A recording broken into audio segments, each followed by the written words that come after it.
Parashas Noach is unique. It presents not one but two stories that changed the course of history forever. The first is the well-known story of Noach and the flood and the destruction of civilization, starting again with Noach and his family.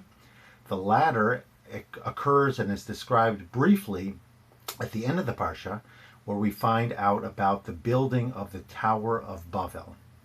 People who had built this large tower with the intention of rebelling against God. Now, the first scenario, the first story, Noach and the flood, what was the cause of that?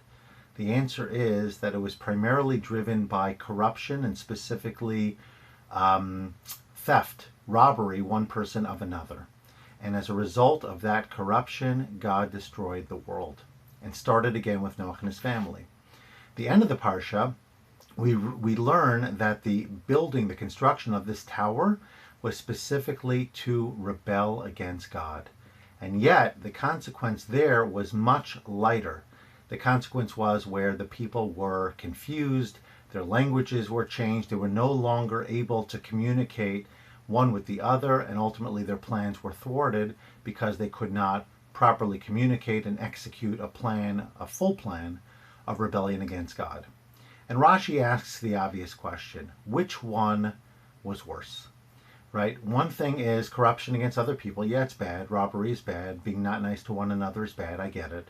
But to destroy the entire world based off of that, and yet you have this secondary generation which should have learned from their predecessors and didn't, and on top of it, rose up to the sky to rebel against Hashem directly. And what is their consequence? You would think they'd be annihilated, blown right out of the water. Although we're not talking about water at this point, but you understand. We would think that they would be completely destroyed. And what happens to them? A seemingly light slap on the wrist. You can no longer communicate with one another. And that's, by the way, where the word Babel comes from. It comes from this incident where people no longer understood each other. They were, quote, babbling. So the question becomes, why the seemingly imbalance, if you will, in justice? And Rashi points out, and we see this another time with King David as well, that when society is cohesive, when people are supportive of one another, even where their sins are terrible and egregious, Hashem, God, has clemency. He has compassion because there's power in unity. And so we have certain merits, we have certain protection that protect us against ourselves in a sense because we are cohesive with one another. The Tower of Babel was all about unity. We were aligned, not we, they were aligned together in their common mission, as bad as that mission was, but the world was, as the Torah tells us, Safa achas udvarim achadim, they were of one language, they were of one cause, they spoke a common language. So what was their consequence? Confusion and an inability to communicate, just to break them up, and no longer were they unified in that way. Noach, on the other hand, his generation, not Noach personally, but his generation, the robbery spoke to a core fundamental breakdown in society. It was a lack of respect, it was a lack of care, it was a lack of recognition of the value of the other and their possessions. That needed to be destroyed at the core because that could not be rebuilt.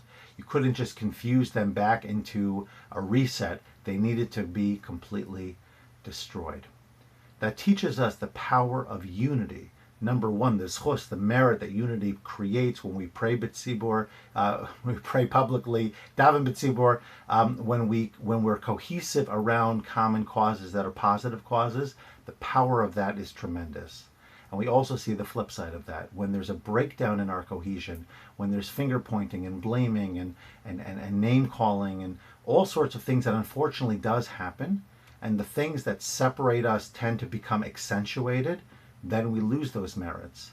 And we don't have the ability to grab onto them and to use them to our advantage, especially during difficult times such as these. So that is my message this Shabbos, Parashas Noach, to remember the power of unity, to recognize that even when we're really not doing the right thing, if we are unified in a good way and we want to do the right thing and we focus on what brings us together rather than what separates us, that merit, that zechus will carry the day.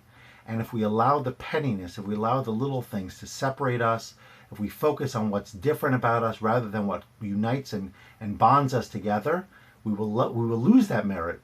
And with the absence of that merit, even relatively small things can in fact become magnified. Have a wonderful Shabbos.